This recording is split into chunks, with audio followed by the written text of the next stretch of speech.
শেখ হাসিনা সরকারের ১৫.৫ বছরের শাসনামলেও রাষ্ট্রীয় স্বীকৃতি মেলেনি ২৫ মার্চ কালরাতের গণহত্যায় শহীদদের। এমনকি কোনো খোঁজখবর না রাখারও অভিযোগ শহীদ পরিবারগুলোর। ইতিহাসবিদরা বলছেন, মুখে মুক্তিযুদ্ধে চেতনার কথা বললেও প্রকৃত শহীদদের তালিকাটা পর্যন্ত করেনি পতিত আওয়ামী সরকার। এই ঈদে জামা জুতো অ্যাক্সেসরিজের ডিসকাউন্ট।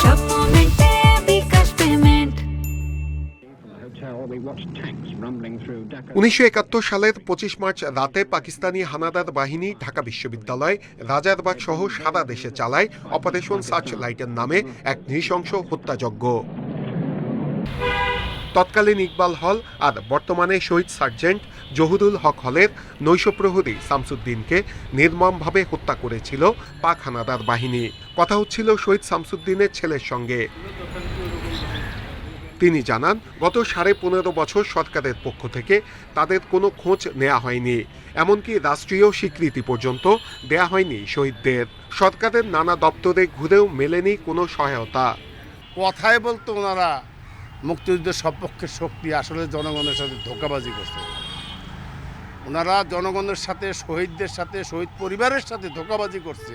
না তো আমার মার বয়স 103 বছর, আমার মাকে আমি ঠিকমতো চালাতে পারি না। শহীদ পরিবার বলছে, এখন পর্যন্ত কালরাতে শহীদ হওয়া ১৯৬ শিক্ষার্থী, শিক্ষক ও কর্মচারীর তথ্য পাওয়া গেছে, যদিও প্রকৃত হিসাব বের করা হয়নি। কারণ সেই রাতে বিশ্ববিদ্যালয় এলাকায় আসা বহিরাগত অনেকেই শহীদ হয়েছেন, যাদের তথ্য আসেনি। ঢাকা বিশ্ববিদ্যালয়ে যারা শহীদ হয়েছেন তারা যাতে রাষ্ট্রীয় স্বীকৃতি পায়, তারা রাষ্ট্রীয় স্বীকৃতি অদ্যাবধি না দেওয়ার কারণে বিশ্ববিদ্যালয়ের যারা যে সকল শহীদ পরিবারগুলো এখনও অবহেলিত ও বিভিন্ন সমস্যার সম্মুখীন হচ্ছেন। ইতিহাসবিদরা বলছেন, মুখে মুক্তিযুদ্ধের চেতনার কথা বললেও প্রকৃত ইতিহাস সংরক্ষণের জন্য কার্যকর কোনো পদক্ষেপ নেয়নি পতিত সরকার। জাতীয় বীর হিসাবে তাদের চিহ্নিতকরণের পারিবারিক দাবি এবং বিশ্ববিদ্যালয় থেকেও আমাদের মতো যারা আছে তাদের দাবি সত্ত্বেও কিন্তু এটি করা হয়নি। গত ১.৫ দশকে যারা রাষ্ট্র পরিচালনা করেছেন তারা মুক্তিযুদ্ধের চেতনার সরকার হিসাবে তাদের পরিচয় দিয়েছেন, কিন্তু মুক্তিযুদ্ধের ইতিহাসকে তারা একেবারেই ব্যক্তি কেন্দ্রিক ইতিহাসে রূপান্তরিত করতে যে এর চরিত্রটাই তারা পাল্টে দিয়েছেন।